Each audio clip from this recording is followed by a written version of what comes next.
Hey, this is Miko, and this video will be about digital communications in automotive sales, specifically for internet sales, but these days there's the BDC, so for you guys as well. And if you're just selling cars on the floor, so to say, there's still no way, no getting around of having sometimes to communicate with your customers digitally. So just a few quick tips. Let's just get straight to it. So the most important one to start with is you have to meet your customers where they are. And this means I see this a lot where salespeople try to push customers, especially when they submit a lead, to get on the phone. Now, I'm with you. I totally understand and agree that first of all, we need customers to come in. That's the best way to complete the sale in one visit. If they're not going to come in, I would want them to get on the phone so I can build rapport and just flush out all the problems in the deal. And if that doesn't work, then we're going to move on. So, yeah, of course, we understand that.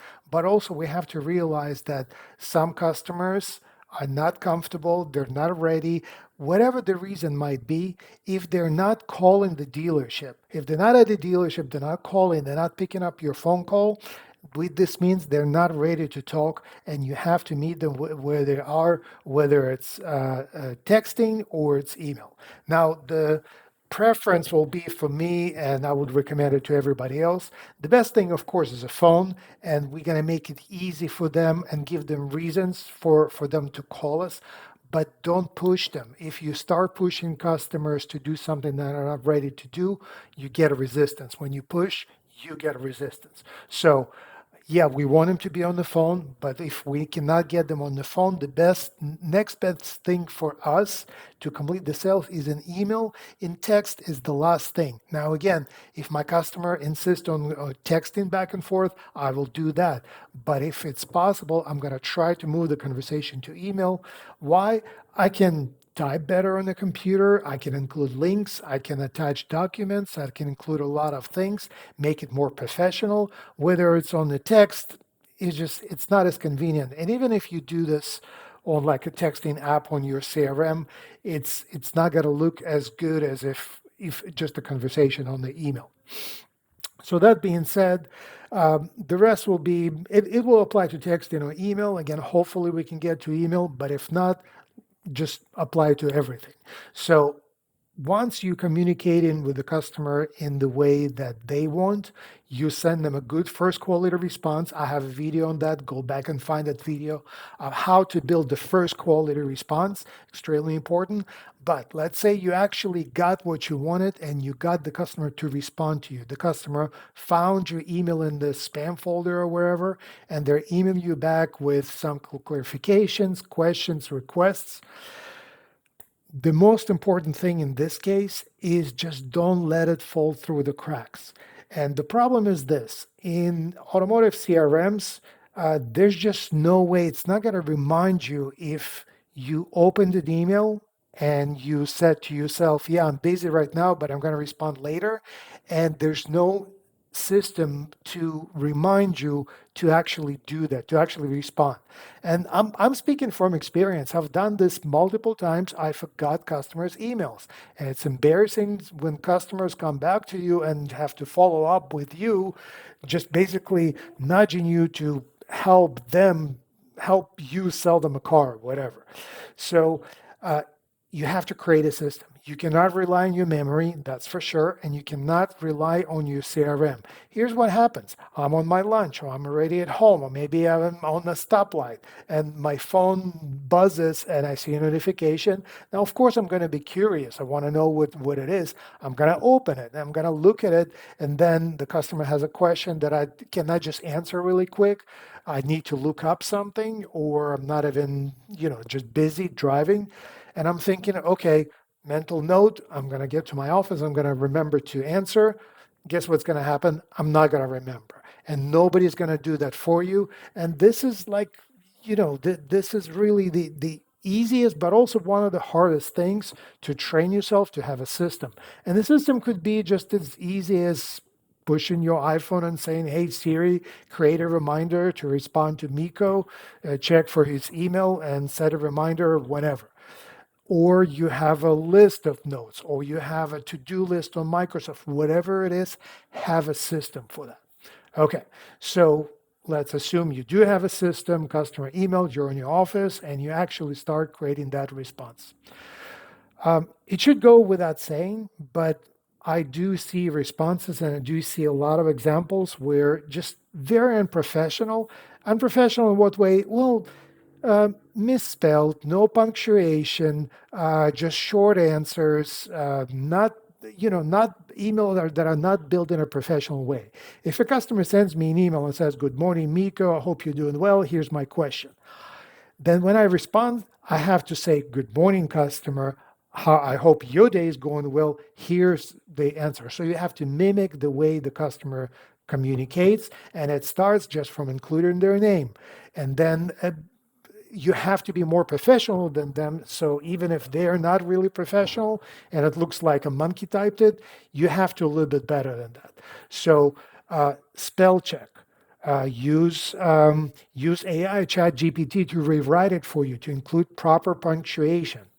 Watch your tone and attitude. This is another thing that's with texting gets really hard. And again, I've seen these examples when I go through CRMs of dealers when there will be like one salesperson that's very light and positive in her texting. And then another guy, I look for a second, I look through his text and I can see his attitude is coming off. It is just negative. It's just like, you can just feel it how the salesperson is not happy with the customer and kind of like just coming off the wrong way. And I saw this and I actually knew the guy and he was kind of frustrated with the job, but it's possible that you actually could be fine. But if you type just the responses are too short and maybe you think something is funny, it through text and email, it can come off the wrong way. So stay professional, stay positive, and let's move to just overall. Another thing, when I say professional, what I mean is keep your email clean. You don't need banners of the dealership.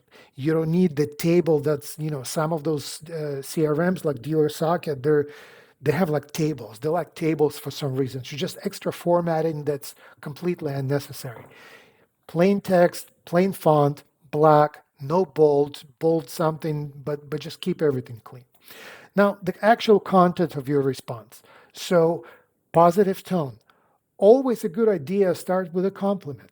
Compliment could be like, like thank you for responding to me. I appreciate again, I appreciate your interest. This is a good question. This is, you picked the right car. Find something to say something nice about them. Another thing that like I teach in a different class, but if you know that the customer bought a cars before it's your dealership, maybe not from you, but or service there, thank them for their loyalty. Thank you for coming back to us, for continuing to support our business. Of course, you're going to answer questions. Answer all the questions and not just answer questions, try to provide extra value. So if the customer is asking like, what's the best price? Well, it's a great question. Of course, we want to be transparent. Here's the price. And also, you didn't ask for, I'm not going to say you didn't ask for it, but here's the price. But also, here's the full breakdown. Here are all the fees you'll have to pay. And here's some extra information. Something, always try to provide the customer something extra. Not only you give them what they want, you go above and beyond. This is how it create this sense of reciprocity. They will feel like, we don't want it to be like a guilt trip, but this is a really simple and neurological programming that you give something to a person, they're going to want to give something back to you. So it might not be about the price, but if you provide them really good service and they see that you spend some time and put some thought into it, it's going to pay off. Okay, so you answer, you just reply to the email, give them a compliment, thank them. You give them the answer, you provide extra value. And extra value could be like if you can include in video, that's a whole other subject, but that'll be great. They didn't ask for it, but here's the video of that used car that you're thinking about. Always end your email with something that tries to push the conversation forward. So just answering the question is great, but then, okay, here's the price that you wanted. Thanks, bye. Come on, let's do some selling. Let's get a little bit proactive. So What do? Ask a question. Does this answer your question? Or have a multiple choice question. For example, okay, you asked for the best price, here's the full breakdown. I hope this answers your question. And at this point, are you ready to schedule a test drive, or would you like to get pre-approved for financing first? So this is what we call to action. And if it's a multiple choice, it's always just like, basically, you're not asking the customer, do you want to buy it? You're just asking like, we can move forward in this way or in this way. All right. So multiple choice, call to action, and part of your template. I have a couple of videos on my channel on how to build signatures in different CRMs. Your signature will save you time, but also make sure you actually have those things that will help the customer to move along. I started this video by talking about the phone, so I'm not going to push the customer to call me, but I definitely going to include my phone number in my signature. That's going to be underlined, which will make it easy for the customer just to click on it when they read, as most customers do, read it on their phone. And I've seen examples how when the BDC agent, this was just like so, I don't know, pathetic when they say, well, quick phone call will save everything. Why don't you call me? I'll give you all the information. And there's no phone number. So come on, people, give them a phone number. Put your address that's hyperlinked with navigation. Add other things, add other tools that customers might more need if you have them available. If you have a link to a credit application, trade appraise tool. If you have a link, if it's a specific car and you have a digital retail tool where they can play with numbers, that'll be great. Include it in your email. This is the extra value that you can provide.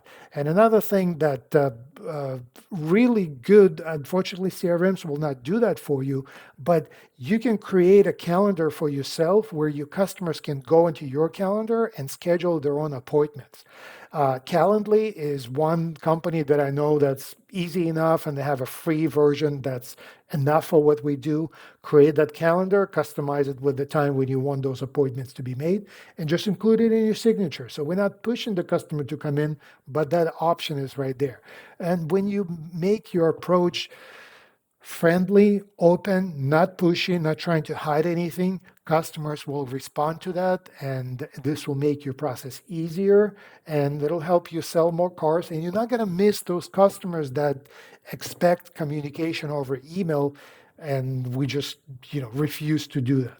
So I hope you found this helpful, and like, subscribe, all the good stuff. Thanks.